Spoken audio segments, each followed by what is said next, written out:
to beat them, we're just going to have to be us. Right now on Up with KREM, today Gonzaga plays in the national championship game as they look to remain perfect and chase history. This morning we are live in Indianapolis as we are counting down to tonight's NCAA championship game. Gonzaga has time to do something. Suggs for the win. Oh! It was one shot and a dream that sent Jalen Suggs and Gonzaga into the national championship game. This morning we hear from Suggs about the historic moment. It's the matchup we've all been waiting for. Gonzaga and Baylor play tonight in the national championship, looking to make history. Gonzaga has time to do something. Suggs for the win. The Zags might be in Indy, but students are cheering just as if they were at the game. This morning, we take you inside the kennel for one of the most exciting Gonzaga basketball games in history. Up with KREM starts right now with Joshua Robinson, Jeremy Legoo, and Dana Marie McNichol.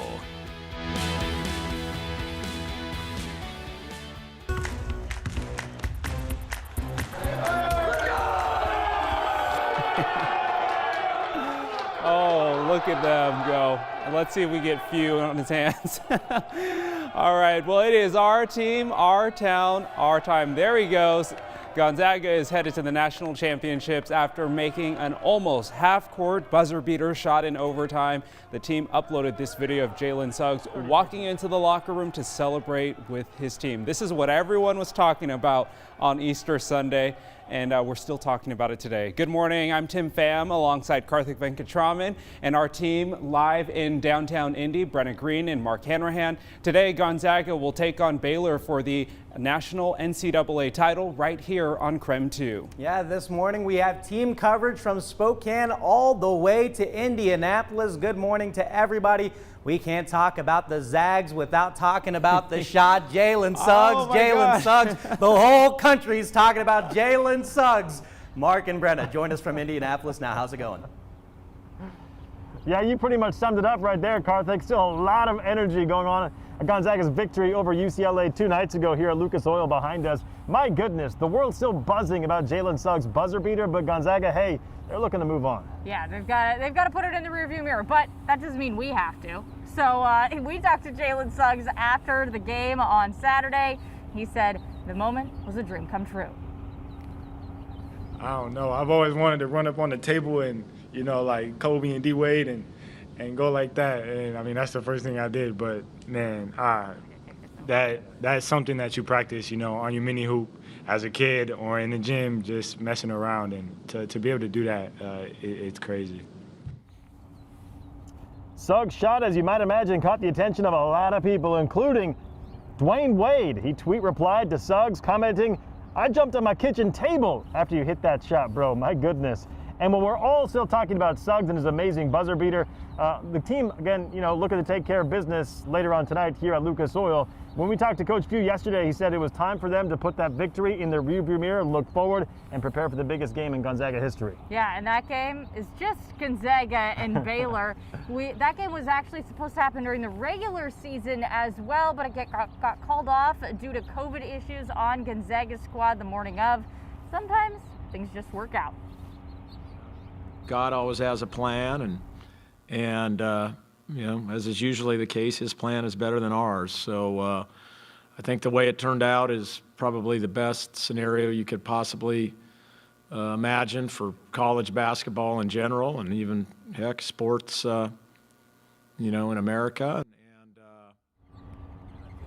Yesterday, we also got the chance to talk to Joel Ayayi. He said it's time to move on, just like Few did, and Joel probably even more serious about it than Coach Few. Yeah, he said there's simply no time to waste.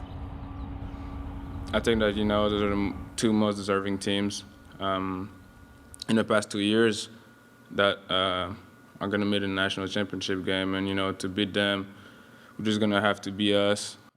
Obviously, you know, they have a lot of firepower. Unlike Gonzaga's Final Four matchup on Saturday, the other Final Four game, Houston and Baylor, not close. The Bears absolutely smoked the Cougars 78-59. So we're taking a closer look at the Bears this morning. That's right. This is also a historic year for the Bears. They have not been to a national championship game since 1948.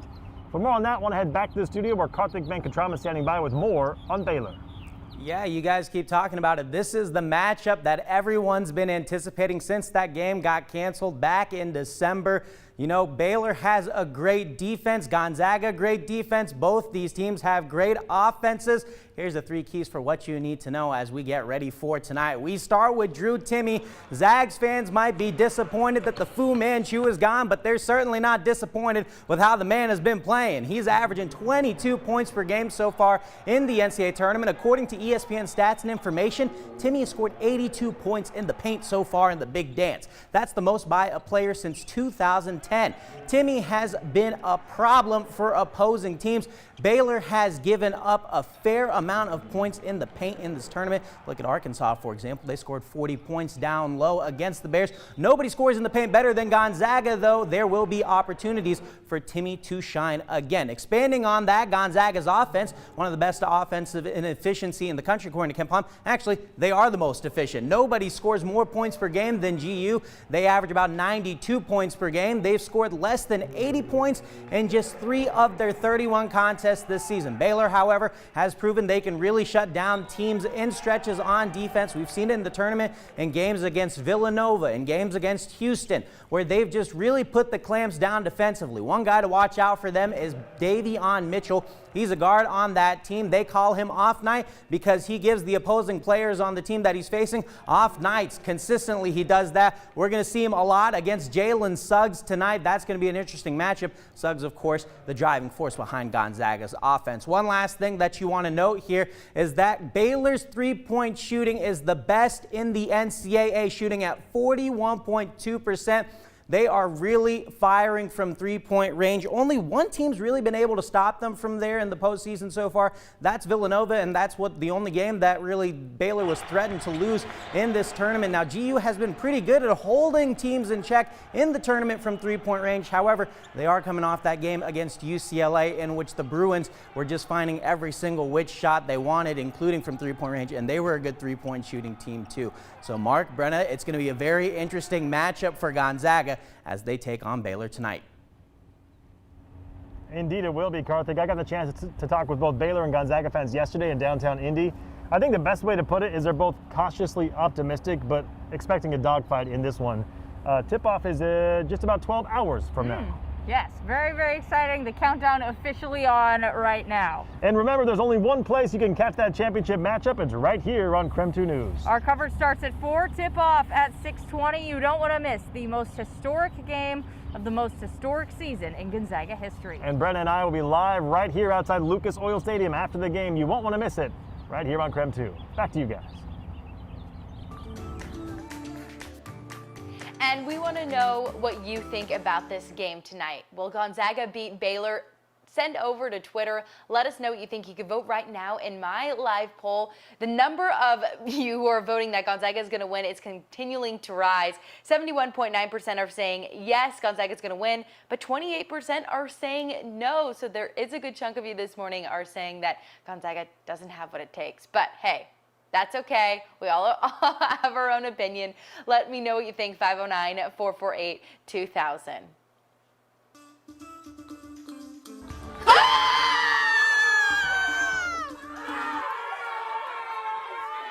Well, that's probably what you and your family looked like when Gonzaga made that buzzer beater shot. You might recognize one of them. That is our very own Jen York. She was so excited over the weekend and sent us this video to prove it. Now, some other people are celebrating this shot by recreating it. Some Gonzaga prep students took to TikTok, and now that video is getting a lot of attention online. Take a look.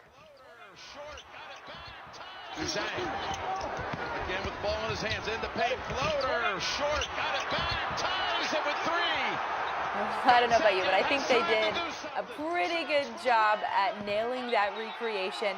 Just wondering how many times it took them to do that. It's it's a difficult shot. Definitely a moment that Zag fans, young and old, will remember for the rest of their life. I know I will.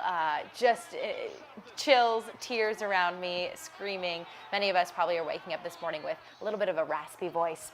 So we do, of course, want to see your reactions at home. Send us to us, 509-448-2000. We've gotten a couple of them, and I'm loving seeing how excited everyone is. We want to share them here on Up with KREM. So again, 509-448-2000. Send us photos, send us videos, anything after that Gonzaga win. I think everybody will have to take my word for it that I was also screaming at the end of overtime, but I just didn't record it because I was way too focused on the game to take any kind of video.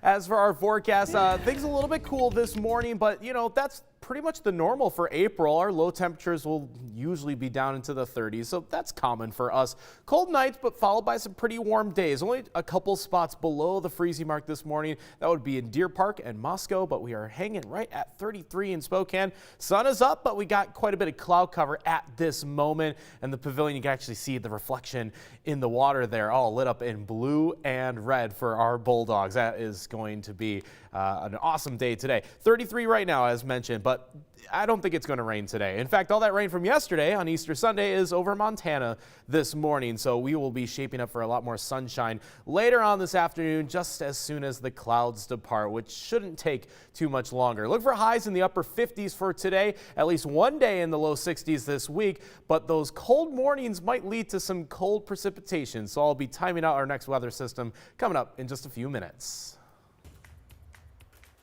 Now, March Madness is allowing just a select number of fans to actually attend the game in person, but that's not stopping Gonzaga students from celebrating, of course. After the break, we're going to speak with a Gonzaga cheerleader and how he's keeping that spirit alive on campus.